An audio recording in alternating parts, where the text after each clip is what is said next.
Baik, selamat pagi Bapak Ibu, apakah suara saya terdengar? Selamat pagi Pak, terdengar dengan baik Pak.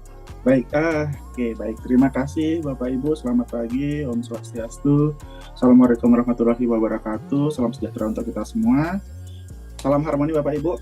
Nah, teman-teman, terima kasih sudah hadir di webinar ke-10, ya, edisi ke-10 dari kelompok riset data science. Dan sebelum kita mulai kegiatannya, izinkan saya untuk sedikit mengenalkan mengenai kelompok riset data science Bapak Ibu. Nah, kelompok riset data science adalah salah satu kelompok riset yang ada di Undiksa beserta beberapa kelompok riset data science, kelompok riset lainnya di Undiksa, dan kami hingga saat ini sudah memiliki 14 anggota yang dimana saat ini diketuai oleh Bapak Dr. Imade Agus Wirawan Eskom MCS yang saat ini seharusnya membuka kegiatan namun berhalangan hadir karena kebetulan di jam yang sama Bapak Agus hari ini ada kegiatan untuk sharing session mengenai magang berdampak ya Bapak. Ada 14 member dan untuk informasi lebih lanjut teman-teman Bapak Ibu bisa kunjungi website kami di Devata RG ya, atau misalkan bisa di search aja di Google mengenai kelompok riset data science Undiksa. Nah, kami juga memiliki YouTube channel di mana YouTube channel kami memiliki rekaman berbagai jenis webinar ya yang setelah kami laksanakan selama hampir setahun terakhir sejak tahun 2024 kita launching. Ini sudah ke edisi ke-10 Bapak Ibu ya. Bisa di search di YouTube di Undiksa DSRG.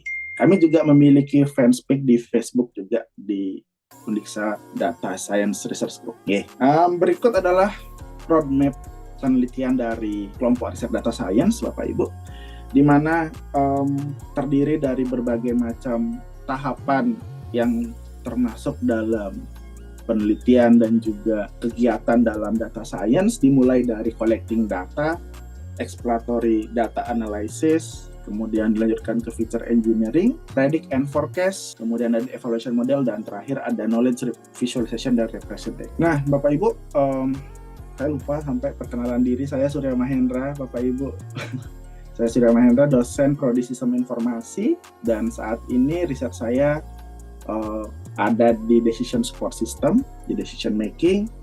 Jadi kalau di roadmap data science ini saya risetnya ada seringnya di knowledge visualization and representation. Nah, kali ini Bapak Ibu yang akan present adalah Saudara Igusti Putu Oka Sugiyarta ya. Judulnya adalah mengenai optimalisasi recurrent neural network menggunakan simulated annealing untuk prediksi standar. Mungkin Bapak Ibu yang sudah mengikuti kelompok riset kami dan juga mengikuti webinar kami itu lumayan sering melihat website kegiatan-kegiatan kami berbahasa Indonesia, tapi ternyata kami akan mendapatkan narasumber dari luar negeri yang akan kami laksanakan minggu depan di tanggal 12 Bapak Ibu. Jadi dari Thailand, sehingga kami akan merestrukturisasi sedikit ya mengenai penggunaan bahasa di beberapa dokumen saja ya. Jadi tetap present akan di bahasa Indonesia ya untuk kali ini ya. Mungkin minggu depan di sesinya pembicara itu akan menggunakan bahasa Inggris ya. Kebetulan akan mengundang dari luar negeri. Mudah-mudahan Bapak Ibu yang hadir hari ini juga berkesempatan hadir untuk di jam dan waktu yang sama di minggu depan Bapak Ibu untuk mendapatkan informasi mengenai riset terbaru dari mitra kami yang ada di luar negeri di Thailand.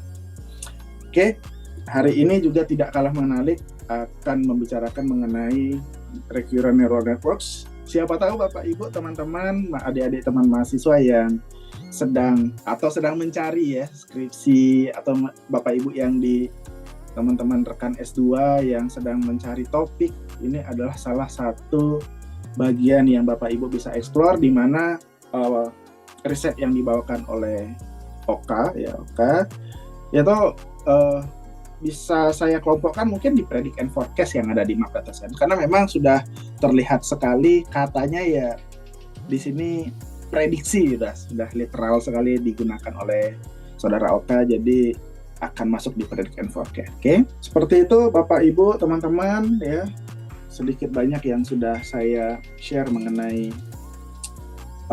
data science research group yang ada di Undixa. Untuk itu saya persilahkan untuk Oka ya. Apa kabar? Sudah siap?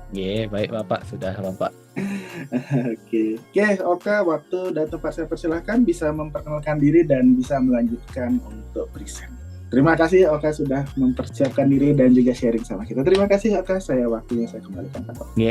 Terima kasih atas waktunya. Izin share screen dulu. Baik, apakah share screen saya sudah terlihat? Sudah terlihat Oka, silahkan. Terima kasih atas kesempatannya. Om Swastiastu, salam sejahtera bagi kita semua, salam harmoni.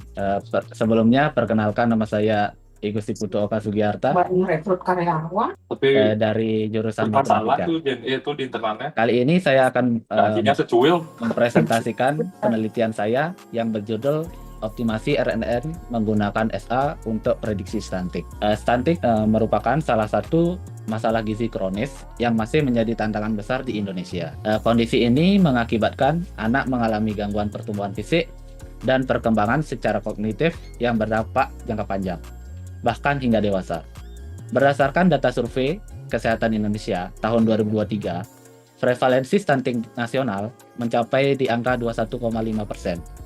Angka ini masih di luar dari target WHO, yang dimana targetnya yaitu angka di bawah 20%. Salah satu metode yang dinilai menjanjikan dalam konteks prediksi berbasis data historis yaitu RNN, di mana RNN ini dirancang untuk memproses data yang memiliki urutan waktu, sehingga sangat cocok untuk memprediksi pertumbuhan anak berdasarkan data historis. RNN ini memiliki kemampuan untuk mengingat informasi dan input sebelumnya, yang memungkinkan model untuk menangkap pola temporal dalam data. Meskipun RNN awalnya dirancang untuk data sekuensial, penggunaannya tidak terbatas hanya pada data berbasis waktu. Dalam banyak studi, termasuk dalam bidang klasifikasi medis dan analisis data non-temporal, RNN tetap memberikan hasil prediktif yang baik karena kemampuannya dalam menangkap hubungan kompleks antar variabel meskipun tanpa dimensi waktu yang eksplisit. Pada penelitian Munawaroh pada tahun 2024 menunjukkan bahwa penggunaan algoritma SVM yang dioptimasi dengan SA (Simulated Annealing) dapat meningkatkan akurasi klasifikasi stunting hingga 33,1% dibandingkan dengan akurasi tanpa optimasi. Perkembangan teknologi machine learning telah membuka peluang baru dalam analisis data kesehatan. Salah satu metode yang dinilai menjanjikan adalah RNN, yang dirancang untuk menangkap pola sekuensial dalam data. RNN memiliki kemampuan unik untuk menyimpan informasi masa lalu, menjadikannya cocok untuk memodelkan hubungan dinamis antara faktor risiko stunting seperti riwayat kesehatan ibu, pola asupan gizi, dan kondisi lingkungan. Namun, RNN ini memiliki keterbatasan, di mana risiko terjebak pada solusi lokal minima selama proses pelatihan yang mengurangi akurasi prediksi. Oleh karena itu, untuk mengatasi keterbatasan ini, simulated annealing digunakan untuk teknik optimasi, di mana SA ini merupakan metode probabilistik yang mampu menemukan solusi optimal dengan menerima solusi yang lebih buruk pada awalnya untuk menghindari lokal minima tersebut. Dalam konteks optimasi model RNN, SA ini bekerja dengan memanipulasi parameter seperti jumlah neuron, learning rate, dan jumlah epoch, sehingga meningkatkan kemampuan model dalam menangkap hubungan kompleks antar variabel. Dengan pendekatan yang komprehensif ini, penelitian ini diharapkan dapat memberikan solusi inovatif untuk mengatasi masalah stunting sekaligus menjadi contoh penerapan teknologi machine learning dalam pemecahan masalah kesehatan masyarakat. Untuk data penelitian ini yaitu bersumber dari Dinas Kesehatan Kabupaten Buleleng, khususnya dari 2 puskesmas, yaitu Puskesmas Seriret 1 dan Seriret 2. Jumlah data yang digunakan sebanyak 2.598 data balita, dan variabel yang digunakan mencakup jenis kelamin, usia, berat badan per umur, tinggi badan per umur, status ekonomi, pendidikan ibu, pemberian ASI eksklusif, dan status gizinya. Variabel-variabel ini digunakan sebagai input untuk melatih model untuk mengenali pola dan memprediksi status stunting. Tahap selanjutnya itu dalam pre-processing data. Sebelum data dilatih, data perlu dipersiapkan melalui tahap pre-processing. Tahap pertama yaitu dari data cleaning, di mana data kosong atau tidak valid itu dihapus. Yang kedua, dilakukan encoding pada variabel kategorikal seperti jenis kelamin, pendidikan ibu, status ekonomi, agar bisa diolah oleh algoritma machine learning. Tahap ketiga yaitu dilakukan normalisasi, di mana menggunakan metode min-max normalization untuk menyamakan skala data, yaitu di berat badan, tinggi badan, karena memiliki skala yang berbeda. Terakhir, di pre-processing data, yaitu data dibagi menjadi data latih dan data uji. Data latih sebesar 80%, dan data uji sebesar 20%. Tujuannya adalah untuk memastikan model dapat dievaluasi secara objektif. Untuk selanjutnya yaitu dalam model RNN, ini ada contoh codingan model RNN-nya. Setelah data siap, selanjutnya dilakukan pelatihan model menggunakan algoritma RNN. Lebih tepatnya menggunakan arsitektur LSTM, Long Short Term Memory. LSTM ini dipilih karena memiliki keunggulan dalam menangani masalah vanishing gradient dan mampu menangkap pola hubungan jangka panjang antar data. Meskipun data yang digunakan bukan data time series, LSTM tetap efektif karena mampu mengenali relasi kompleks antar variabel. Contohnya di antara di usia, gizi, dan tinggi badan. Untuk selanjutnya yaitu model setelah proses SA. Ini model yang setelah proses SA, di mana SA ini sesuai tujuan awalnya yaitu menentukan parameter neuron, learning rate, dan epoch. Disinilah digunakan angka-angka parameter tersebut. Untuk selanjutnya yaitu di alur perhitungan model. Di sini saya akan memberikan alurnya secara singkat saja. Pada bagian ini model pertama, format input datanya. Model SLTM membutuhkan input data yang berbentuk 3 dimensi, di mana terdiri dari sampel, time step, dan feature. Di mana sampel itu adalah jumlah sampel data, jumlah baris dalam dataset, time step-nya itu jumlah langkah waktu dalam setiap sampel. Di sini dianggap 1, dan feature-nya itu jumlah feature atau variabel dalam setiap langkah waktu. Untuk langkah kedua yaitu inisialisasi parameter, di mana di sini ada W untuk bobot feature. Di sini menggunakan angka 10, 60, di mana terdapat feature-nya 10 dan jumlah neuron unitnya itu 60. Untuk U-nya yaitu adalah bobot recurrent, di mana shape-nya yaitu unit-unit, di mana neuron unitnya ini adalah 60, dan untuk bias-nya menggunakan shape 60, di mana di sini adalah vektor 1 dimensi. Untuk nilai ini adalah nilai acak dari -1 sampai 1, seperti yang diinisialisasi dalam deep learning. Yang selanjutnya, di mana di LSTM ini memiliki 4 gate utama, di mana forget gate, input gate, kandidat memory cell, dan output gate. Forget gate adalah di sana tuh forget gate menentukan informasi apa yang akan dilupakan, dan untuk input gate menentukan informasi baru yang akan disimpan, dan kandidat sel ini menghasilkan kandidat memori baru. Kandidat sel ini merupakan bisa dianggap seperti buku catatan, di mana dia akan menyimpan seluruh informasi di memori sel tersebut. Output gate adalah informasi yang keluar dan di sana untuk menggunakan prediksi. Untuk selanjutnya ada di update state, memory cell, rumusnya seperti ini dan hidden state ini adalah memori jangka pendek, di mana informasi-informasi yang tidak digunakan akan dibuang di sini.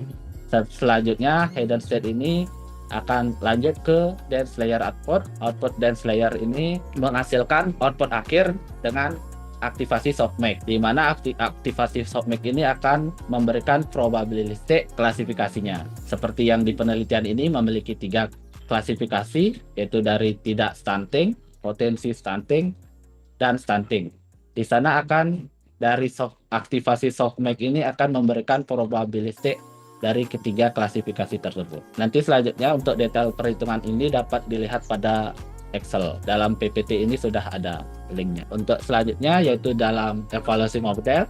Di sini untuk evaluasinya menggunakan confusion matrix, yaitu terdiri dari akurasi, precision, recall, dan Epworth score. Dari akurasi yaitu mengukur proporsi seluruh prediksi yang benar dari semua kelas. Di precision yaitu mengukur ketepatan model dalam memprediksi balita sebagai potensi stunting atau stunting. Di recall menggunakan kemampuan model dalam menemukan semua kasus aktual, potensi stunting atau stunting. DF1 score ini rata-rata harmonik dari precision recall. Dari tabel ini untuk akurasi tanpa SA yaitu di angka 97.31%. Jika menggunakan dengan SA ada kenaikan sebesar 1.54%. Untuk precisionnya RNN dengan tanpa SA yaitu mendapatkan 95.64%. Jika dengan SA mengalami kenaikan 3.17%. Untuk recall-nya tanpa SA 97.31%, dengan SA mengalami kenaikan 1.54%.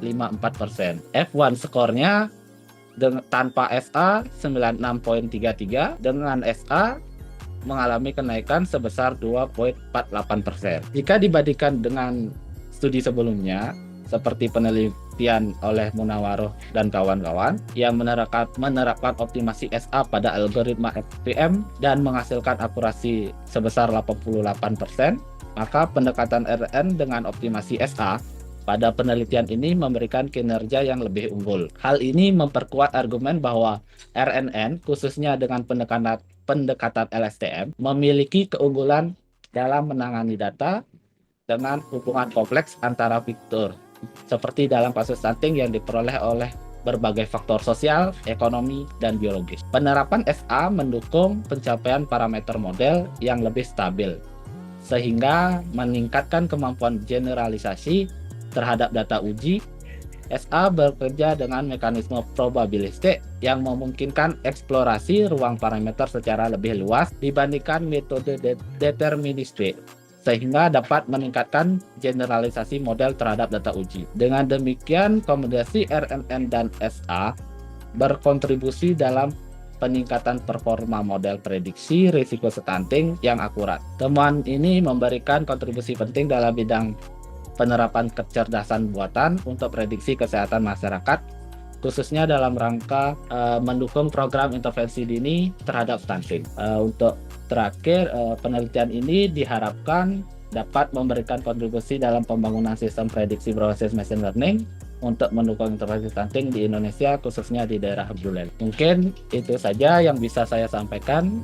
Untuk waktu dan kesempatan saya kembalikan kepada moderator. Terima kasih. Baik, terima kasih ya presentasi yang luar biasa dari Oke ya. Teman-teman, Bapak Ibu, apabila ada hal yang ingin didiskusikan dari hasil presentasi yang diberikan oleh Oke, saya persilahkan Bapak Ibu, dan juga jangan lupa mengisi attendee dari webinarnya ya Bapak Ibu yang sudah saya juga berikan di kolom chat. Oke, Bapak Ibu, teman-teman mungkin ada pertanyaan yang bisa disampaikan ke Oke, saya sangat persilahkan Bapak Ibu bisa menggunakan fasilitas kolom chat ataupun bisa berinteraksi langsung dengan Oke ya, siapa tahu ada yang memiliki topik riset yang mirip ya. Oke ya, sambil menunggu pertanyaan atau mungkin ada diskusi dari peserta webinar hari ini, saya pengen tahu Oke ya, saya sendiri juga masih baru mempelajari mengenai data science secara umum ya, karena saat ini saya pribadi masih berkutatnya di decision support system. Jadi ini hal yang baru sekali untuk saya. Ternyata ada metode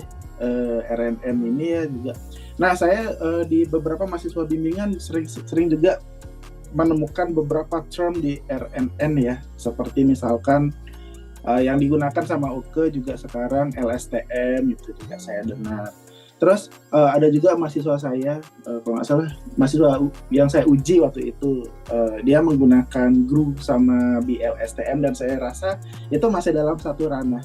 Oke, mungkin saya ingin tanya terkait dengan beberapa metode dalam RNN, dan kenapa akhirnya Oke memilih LSTM Oke. Jadi dibandingkan kalau nggak salah namanya GRU sama apa namanya ya, atau BLSTM Oke. Baik, sebenarnya dalam penelitian ini kan memang dalam RNN itu ada LSTM, GRU, BLSTM. Yang dahulu saya kan ikut studi independen. Di sana saya terhubung dapat dibangkit, dan di sana saya mempelajari machine learning. Di sana itu lebih berfokus pada LSTM. Oleh karena itu di dalam penelitian ini saya menggunakan LSTM. Ini saja sih alasannya. Oh iya. Dan juga Karena ternyata hasilnya bagus ya. Oke, saya tadi lihat angka di 98% ya ternyata, dan saya sangat berharap sekali memang hasil ini juga bisa berdampak langsung ke masyarakat. Kalau saya sih lebih berfokus ke situ. Mudah-mudahan juga. Dan kemarin saya melihat data di Good Stats kalau nggak salah itu ternyata stunting di Bali sudah sampai di bawah 8%, quite good. Yeah. Itu bagus banget. Bali mendapatkan peringkat pertama untuk stunting. Tapi mudah-mudahan apa dari hasil risetnya Oke juga bisa bermanfaat ke masyarakat. Bapak Ibu, teman-teman, apakah ada pertanyaan atau diskusi yang bisa disampaikan oleh Bapak Ibu untuk ingin berdiskusi bersama Oke? Bapak Ibu, kembali lagi saya share untuk ini ya, absensi Bapak Ibu. Oke, mungkin satu lagi nih terkait metode, saya masih perlu explore metode di bagian data science ini ya. Nah, simulated annealing nih baru nih saya tahu. Nih, simulated annealing ya sebagai metode optimasi untuk prediksi. Nah, mungkin teman-teman juga sebelum saya bertanya, saya persilahkan dulu ke Pak Aditra yang raise hand. Pak Aditra, silahkan. Selamat pagi Pak Surya. Selamat pagi Pak. Saya ikut meramaikan. Mohon maaf tidak bisa off cam karena situasi tidak mendukung. Ya. Baik, izin diskusi Pak Surya dan Oke ya. Salam kenal Oke. Mungkin saya ingin tanyakan, saya sangat tertarik dengan datanya karena kan ini data primer ya Oke ya. Jadi diakuisisi sendiri ke puskesmas. Tadi saya dengar ya puskesmas mana ya Oke ya? Puskesmas Seririt kalau nggak salah ya. Iya, di Puskesmas Seririt 1 dan 2 itu datanya berjumlah 2000-an, banyak itu. Berarti ya lumayan lah. Itu 2000 itu saya ingin tahu 2000 balita apa balita yang sama diambil berkali-kali datanya itu. Karena saya dengar ada atribut umur ya. Bener ya Oke ya. Itu gimana Oke? Boleh dijelaskan nggak Oke? Kemudian labelnya kalau saya tadi simak berarti labelnya itu stunting dan tidak stunting gitu ya, atau multi class, maksudnya ada label yang lain. Tingkat stuntingnya saya nggak ngerti makanya datanya bentuknya seperti apa gitu ya.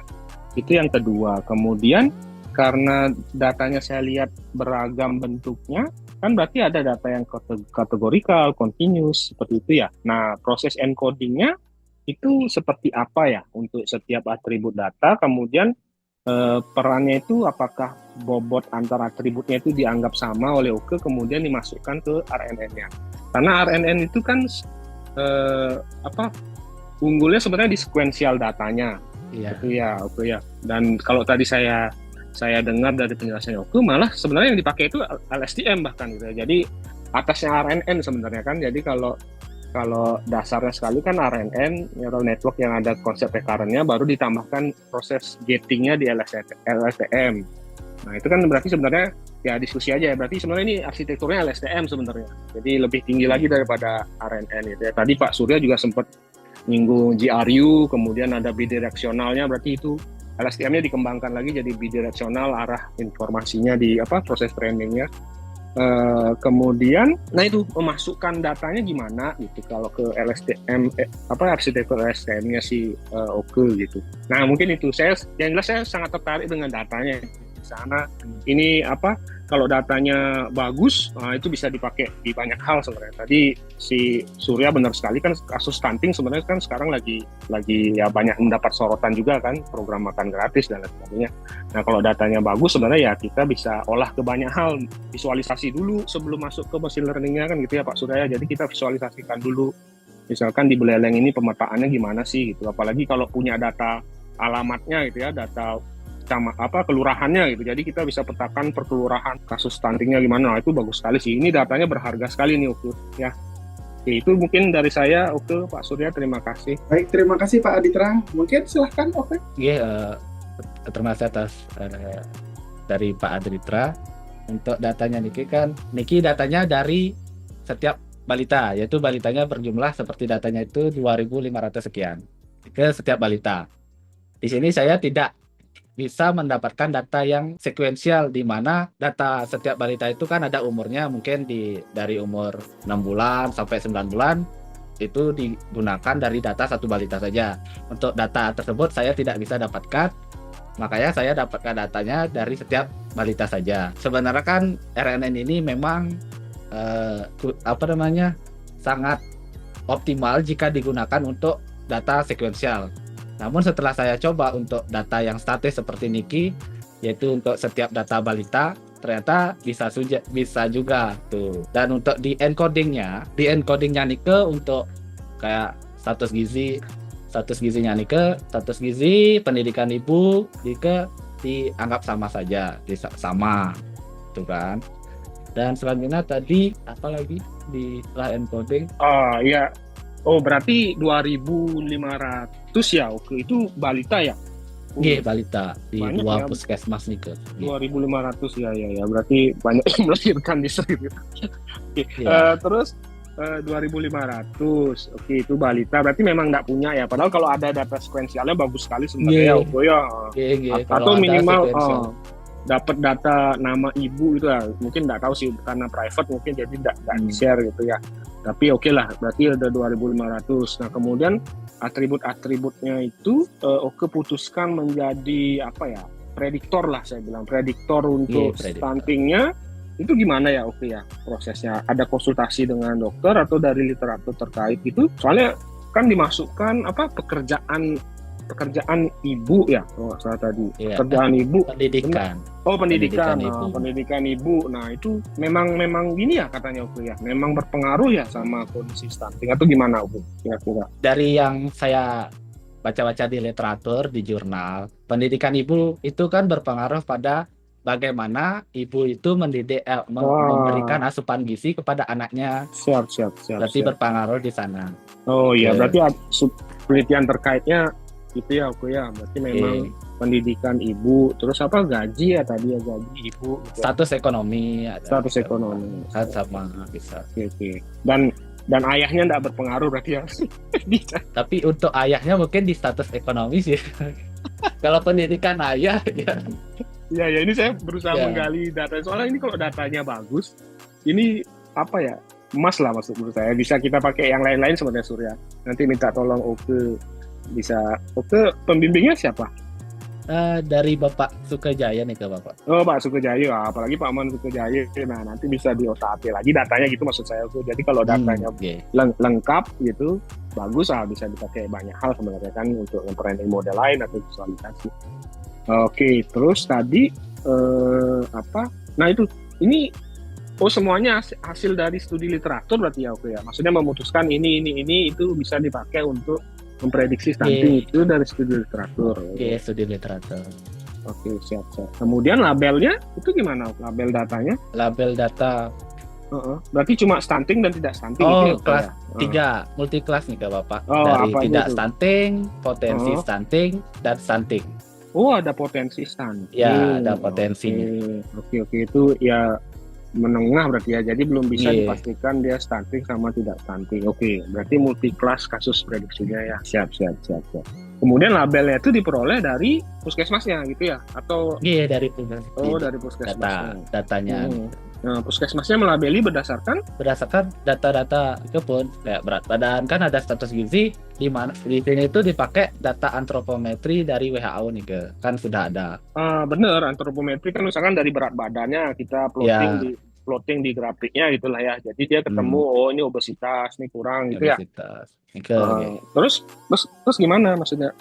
Itu dianalisa sama saya mau ngerti versi manualnya sampai dia berhasil melabeli ini stunting, ini potensi bahkan kemudian ini tidak stunting itu gimana ya tuh? Sana ada di sini kan saya menggunakan 10 feature. Dari sana dari algoritma ini kan akan mempelajari polanya. Oh, dari jika berat badan segini mungkin akan potensi stunting, status gizinya segini. Apakah stunting seperti ini kasih Bapak? Bukan, maksud saya versi manualnya oleh siapa? Versi manualnya.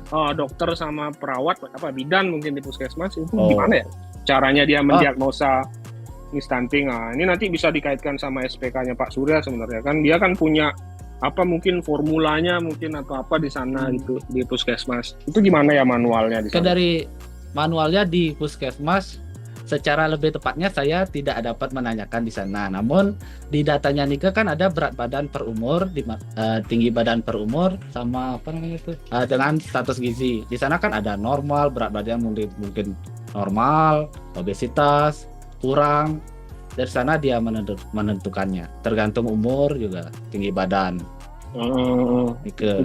Itu udah Manualnya seperti Nike. Iya. Nah, maksud saya sih kalau kita bisa mengerti itu, nanti mungkin pertama misalkan preprocessingnya, kalau dia memang pakai antropometri, kita sebenarnya bisa dapat informasi dari antropometrinya. Jadi misalkan berat badannya sebelum masuk ke machine learning itu diplotting ke grafik antropometrinya dulu, sehingga kita labelnya jadinya punya obesitas, sehat misalkan, atau kurang gizi gitu berdasarkan berat badan seperti itu.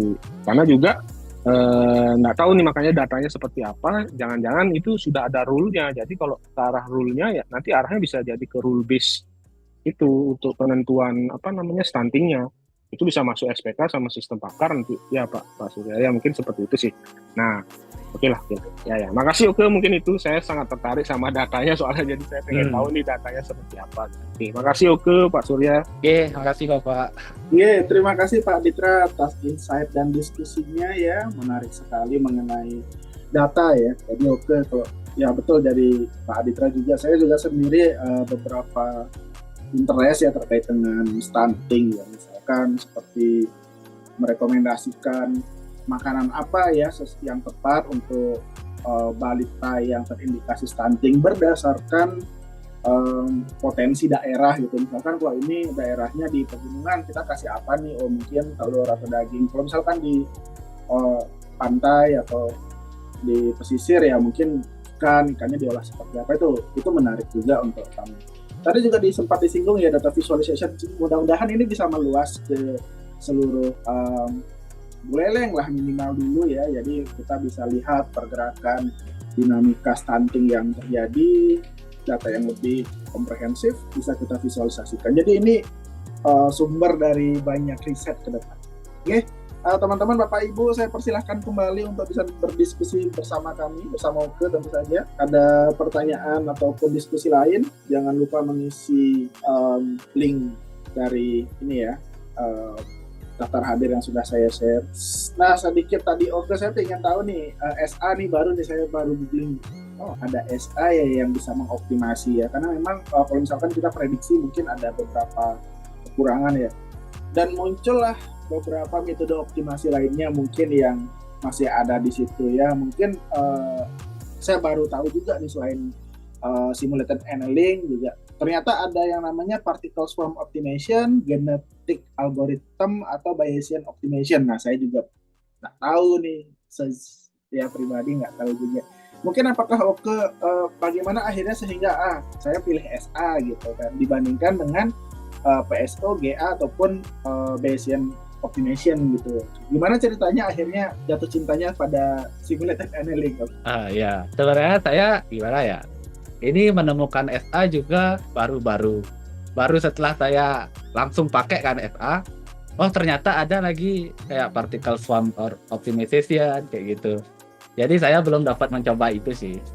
Saya langsung pakai SA saja nih guys. Mungkin untuk penelitian selanjutnya bisa dicoba metode tersebut. Bisa aja sih. Oke, terima kasih. Ini bisa jadi ini ya teman-teman Bapak Ibu ya, jadi ide gitu, saran penelitian ke depan, karena Oke belum sempat mencoba bagaimana performa dari yang lain ya selain SA ya, ada particle swarm ataupun genetic algorithm, atau misalkan Bapak Ibu pengen atau teman-teman yang sekarang sedang mencari topik skripsinya gitu, misalkan apa ya, jadi ya komparasi antara PSO sama SA gitu mungkin ya teman-teman Bapak Ibu ya. Jadi banyak ide, banyak ya riset lanjutan dari apa yang sudah Oke lakukan, baik itu dari perluasan datanya, visualisasi datanya, decision makingnya. Itu saya tertarik juga nih, saya akan coba nih datanya Oke. Terima kasih Oke. Bapak Ibu, apa ada pertanyaan lain? Mungkin itu ya sebelum saya akhiri. Oke, terima kasih sudah presenting ya hari ini, berbagi mengenai RNN dan stunting yang sangat berpengaruh sekali untuk masa depan Indonesia. Sudah sering juga disinggung oleh Bapak Presiden ya. Untuk itu terima kasih Oke, izinkan saya memberikan ini sertifikat untuk Oke. Nanti akan saya kirimkan juga. Jadi saya sementara berikan di share screen dulu Oke. Selamat. Terima kasih sudah memberikan insight yang luar biasa pada kegiatan kali ini. Dan juga Bapak Ibu, teman-teman, kita juga akan ada webinar selanjutnya di minggu depan yang kita akan mengundang Miss Yamin dari Raja Manggala University of Technology Tiaran Duri ya. Di situ terkait dengan application in brain computer interface ya. Brain computer loh. Jadi ini sepertinya menarik sekali ya. Menggunakan emotive insight dataset. Jadi headset ya. Jadi ada alat yang akan dikembangkan mungkin di situ ya. Teman-teman, Bapak Ibu, apabila ada yang tertarik bisa join lagi ke kami minggu depan. Ini acara puncak seperti ya, acara yang magnum opusnya ini nih, kelompok riset data science menghadirkan pembicara dari luar negeri pertama kali ya. Mudah-mudahan ini bukan yang tahun terakhir ya, mudah-mudahan ada pembicara yang luar biasa selanjutnya. Dan juga tidak kalah menarik, ada juga pembicara lagi satu orang yang kita coba sandingkan dengan Miss Yamin mengenai hal yang mirip mengenai artifact removal untuk EEG gitu, berbasis stress detection menggunakan component analysis dan reflective differentiation. Ya, jadi ini minggu depan teman-teman Bapak Ibu akan kami laksanakan. Mudah-mudahan Bapak Ibu bisa kembali bergabung pada kami dan jangan lupa mengisi, saya share lagi sekali untuk absensi, dan di sana ada link WhatsApp group ya. Silahkan Bapak Ibu bisa bergabung pada grup webinar kami. Di situ akan kami share terus apa kondisi dan kegiatan kami yang akan datang, dan juga akan kami share untuk e-sertifikat dan juga materi dari Oke hari ini, baik di grup WhatsApp ataupun juga di link di website kelompok. Oke, terima kasih Oke, terima kasih Bapak Ibu yang lain, teman-teman yang sudah hadir hari ini. Terima kasih sudah meluangkan waktu.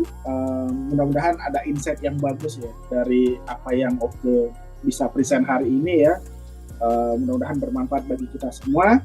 Mungkin itu aja untuk pertemuan kita kali ini. Terima kasih banyak sudah hadir di pertemuan ke-10 webinar kelompok riset data science. Baik, teman-teman Bapak Ibu, itu aja kita bisa akhiri. Selamat pagi teman-teman Bapak Ibu. Terima kasih sudah hadir. Terima kasih Bapak. Terima kasih Oke. Oke, Bapak Ibu bisa meninggalkan ruangan Zoom. Terima kasih Oke. Terima kasih Bapak Ibu.